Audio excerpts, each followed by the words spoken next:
गृहोपयोगी साहित्याची खरेदी करताय तर आजच आपल्या टेकेट सुपर मार्टला भेट द्या। कडधान्य, डाळी, साबण, ब्रँडेड कपडे, शूज, सायकल, कॉस्मेटिक्स हे सर्व मिळण्याचं एकमेव ठिकाण म्हणजेच टेकेट सुपर मार्ट। 5,000चे भरपूर डिस्काउंट, कमीत कमी 4,999च्या खरेदीवर 5 किलोमीटर पर्यंत मोफत घरपोच सेवा। पत्ता पंचवटी चित्रमंदिर जवळ, 332 रोड, संपर्क 92 97 97 50 00।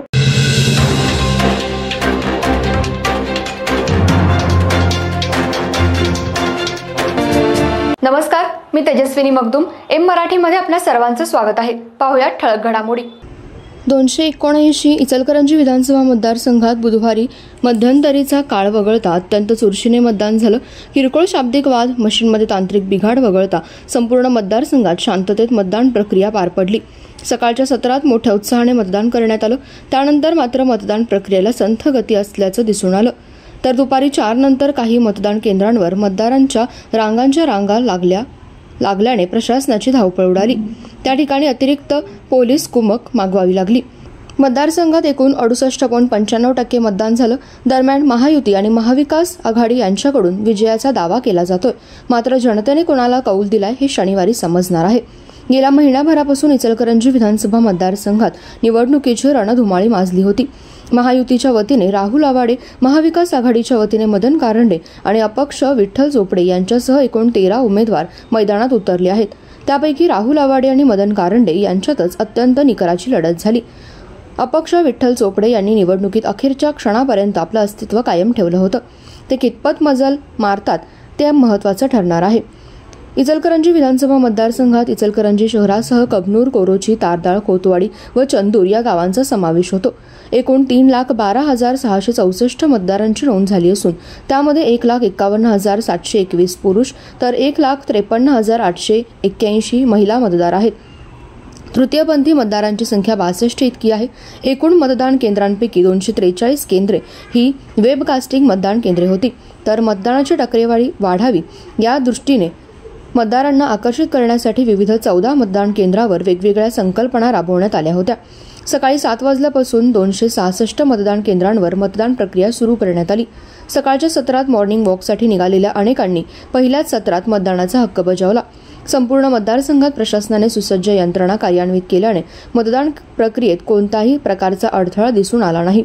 पहिल्या 2 तासातच तब्बल 23,342 नागरिकांनी मतदानाचा हक्क बजावला होता। त्यामध्ये 13,611 पुरुष तर 9,731 महिलांचा समावेश होता।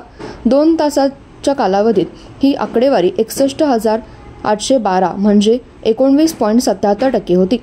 पहिल्या दोन्ही सत्रात महिलांची टक्केवारी लक्षणीय होती। दुपारी 1 वाजेपर्यंत त्यामध्ये 41,000 मतदारांची भर पडून आकडेवारी 1,02,528 इतकी झाली। दुपारी 1 नंतर मात्र बहुतांशी केंद्रांवर मतदारांनी पाठ फिरवल्याने ही केंद्रे ओस पडल्याचं पाहायला मिळालं। तरीही 3 वाजेपर्यंत 1,41,589 मतदारांचा आकडा पार झाला होता।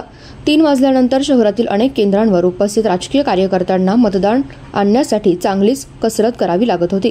सर्वांचे रुसवे फुगवे काढत आणि मागणी पूर्ण केल्यानंतरच मतदार वाहनातून गटागटाने मतदान केंद्रावर येताना दिसत होते।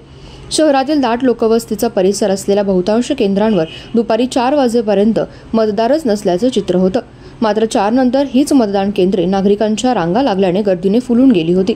त्यामुळे प्रशासनाची तारांबळ उडाली तर पोलिसांनाही कसरत करावी लागली। याच घडामोडीत सायंकाळी 5 वाजेपर्यंत 57.83 म्हणजेच 1,86,711 मतदारांनी मतदानाचा हक्क बजावला होता। त्यामध्ये 92,466 पुरुष आणि 88,235 महिला आणि इतर 62 मतदारांपैकी अवघ्या 10 मतदारांनी मतदान केलं होतं। महायुतीचे उमेदवार राहुल आवाडे यांनी चंदूर येथे, महाविकासचे उमेदवार मदन कारंडे यांनी DKT नारायणमळा, अपक्ष उमेदवार चोपडे यांनी कैलासवासी सुभेदार काका विद्यामंदिर, आमदार प्रकाश आवाडे यांनी नूतन मराठी विद्यालय आणि भाजप प्रदेश उपाध्यक्ष सुरेश हळवणकर यांनी सरस्वती हायस्कूल येथील केंद्रावर मतदान केलं। शहरातील काही मतदार केंद्रांच्या बाहेर कार्यकर्त्यांमध्ये शाब्दिक वादाचे प्रकार घडले तर काही मतदान केंद्रांवर EVM मशीनमध्ये बिघाड झाल्याने काही वेळासाठी मतदान प्रक्रियेमध्ये अडथळा निर्माण झाला। प्रशासनाने तातडीने हालचाली करत अशी मशीन तात्काळ बदलून प्रक्रिया पुन्हा सुरू ठेवली। काही ठिकाणच्या केंद्रांवर एकमेकांच्या समोरासमोर आल्याने उमेदवार समर्थकांमध्ये जोरदार घोषणाबाजी केली जात होती। मतदारांच्या सोयीसाठी सर्वच उमेदवारांनी मतदान केंद्र परिसरात बूथ उभारणी करून आधुनिक यंत्रणेच्या माध्यमातून सहकार्य केलं जात होतं. विधानसभा मतदारसंघातील लढतीची उपस्थिती लक्षात घेता तांबेमाळ, जवाहरनगर, शहापूर, विक्रमनगर, कोल्हापूर नाका परिसरात मोठा बंदोबस्त तैनात केला होता. तर अप्पर पोलीस अधीक्षक निकेश खाटमोडे पाटील, पोलीस उपअधीक्षक समीरसिंह साळवे यांच्यासह 3ही पोलीस ठाण्याचे प्रभारी परिस्थितीवर लक्ष ठेवून होते. परराज्यातूनही मागवण्यात आलेल्या फौज फाट्याने आपले कर्तव्य चोखपणे बजावलं. सायंकाळी 6 नंतर सर्वच मतदान केंद्रांवरील मशीन्स नेण्यासाठी वाहने तैनात होती. तर प्रक्रिया पूर्ण होईल त्यानुसार मतदान यंत्रणे उमेदवार प्रतिनिधींसमोर सील करून मध्यवर्ती केंद्र करण्यात आलेल्या राजीव गांधी सांस्कृतिक भवन येथे रवाना केली जात होती.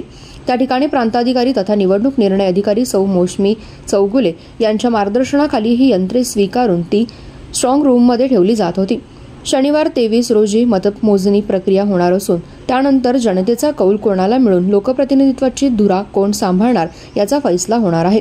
एकूण मतदान 3,12,664 पैकी 2,15,620 इतकं मतदान झालं.